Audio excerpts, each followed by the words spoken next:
কে এই সাদিক কায়েম? হঠাৎ করে যিনি ছাত্র রাজনীতির কেন্দ্রবিন্দুতে উঠে এলেন, বিতর্ক, জনপ্রিয়তা আর প্রভাব সবকিছু মিলিয়ে তিনি এখন আলোচনার শীর্ষে।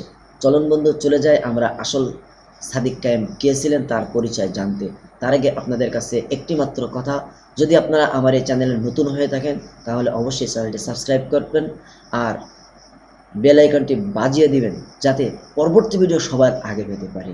তার আগে আমরা আবারও বলছি, চ্যানেলটি সাবস্ক্রাইব করে আমাদেরকে সহযোগিতা করবেন। আপনাদের একটি সাবস্ক্রাইব, একটি লাইক, একটি শেয়ার আমাদেরকে অনুপ্রেরণা যোগায় যে আমরা দীর্ঘ কষ্টের পরে আপনাদের কাছে এই তথ্যগুলো তুলে ধরতে পারি। তো চলুন বন্ধু, আমরা চলে যাই আসল সাদিক কায়েম কে ছিলেন। সাদিক কায়েমের জন্ম হয়েছে খাগড়াছড়িতে।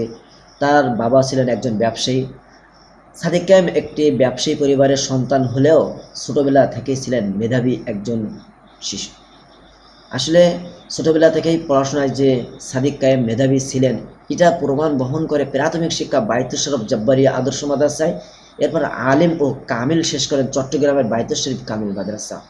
পরে ভর্তি হন ঢাকা বিশ্ববিদ্যালয়ের রাষ্ট্রবিজ্ঞান বিভাগে 2016 ও 17 শিক্ষাবর্ষে।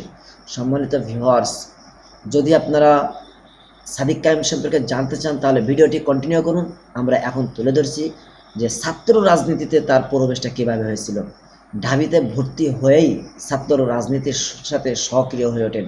তিনি ছিলেন পার্বত্য চট্টগ্রাম ছাত্র সংসদের সভাপতি, হিল সোসাইটির সহ প্রতিষ্ঠাতা এবং বিভিন্ন যুব সংগঠনের নেতৃত্বে এই সব কর্মকাণ্ডে তিনি একজন সংগঠক ও ছাত্র নেতা হিসেবে পরিচিতি লাভ করেন। সম্মানিত ভিউয়ার্স, শুধু তাই নয়, আপনারা জানেন বাংলাদেশের দ্বিতীয় স্বাধীনতা এসেছে 2024 সালে। এই 2024 সালের আন্দোলন শুরু হয়েছিল কোটা সংস্কার আন্দোলনের মাধ্য দিয়ে। তো এই 2024 সালের বৈষম্য বিরোধী ছাত্র আন্দোলনে সাদিক কায়েম ছিলেন সহ সমন্বয়ক। প্রধান নেতারা আটক হলে তিনি আন্তর্জাতিক গণমাধ্যমে কথা বলেন আর তার কণ্ঠেই আন্দোলনের নতুন গতি চলে আসে। পরে তিনি ঢাকা বিশ্ববিদ্যালয়ের কেন্দ্রীয় ছাত্র সংসদ অর্থাৎ ডাকসুতে সহসভাপতি নির্বাচিত হন। এটি ছিল ইসলামী ছাত্র শিবিরের দীর্ঘদিন পর ক্যাম্পাস রাজনীতির বড় অর্জন, কারণ তারা দীর্ঘদিন ধরে রাজনীতি করতে পারেন না। আর যা নিয়ে সবচেয়ে বেশি আলোচনা, সেটা তো আসলে এখনো আলোচনা করা হয়নি, তাই না? আসলে সাদিক কায়েমকে নিয়ে যে সবচেয়ে বেশি আলোচনা যেখান থেকে শুরু হয়েছে সেটা হলো যে তিনি প্রকাশ্যে নিজেকে ইসলামী ছাত্র শিবিরের ঢাকা বিশ্ববিদ্যালয় শাখার সভাপতি হিসেবে ঘোষণা করেন। আর এক যুগ পর শিবির আবার ক্যাম্পাস রাজনীতিতে দৃশ্যমান হলো তার মাধ্যমেই। সম্মানিত ভিউয়ার্স, আসলে একজন সাদিক কায়েম শুধু খালি কালে হয়ে ওঠেন, তার পিছনে অনেক পরিশ্রম রয়েছে, অনেক খড়কুটো ব্যয় করতে হয়েছে এবং বারবার তাকে বিতর্কের মধ্য দিয়ে আসতে হয়েছে। তার বিতর্ক নিয়ে কি হয়েছে যে অনেকেই বলছেন তিনি দীর্ঘদিন নিজের শিবির পরিচয় গোপন করে আন্দোলন চালিয়েছেন, আর তার সমর্থকরা বলছে তিনি একজন দক্ষ সংগঠক ও জনপ্রিয় নেতা। কিন্তু বিরোধীরা বলছে এটি ছিল কৌশলগত একটা লুকোচুরি।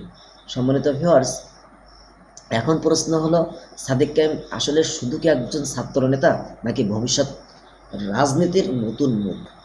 যেভাবে তিনি আলোচনা এসেছেন তাকে জাতীয় রাজনীতিতেও প্রভাব ফেলবে। এই বিষয়ে আমি চাচ্ছি যে আপনাদের মতে সাদিক কায়েম একজন নায়ক নাকি বিতর্কিত চরিত্র? কমেন্টে জানাতে ভুলবেন না। আর লাইক, শেয়ার, সাবস্ক্রাইব করে আপনারা আমাদেরকে সহযোগিতা করবেন, আমাদের পাশে থাকবেন। এই বলে আজকের ভিডিও আমি সংক্ষিপ্ত করছি। যদি আপনাদের আরও কিছু জানার থাকে আমাদেরকে কমেন্টে জানাবেন। আমরা চেষ্টা করব যে আসল সাদিক কায়েমের যেমনভাবে পরিচয় তুলে ধরেছি এর থেকে যেন আরও সুন্দর করে আপনাদের কাছে সাদিক কায়েমকে নিয়ে তুলে ধরতে পারি। আসলে ইসলামী ছাত্র শিবির এগিয়ে যাক, এগিয়ে যাক বাংলাদেশ। যেখানে ইসলামী ছাত্র শিবির সেখানেই বাংলাদেশের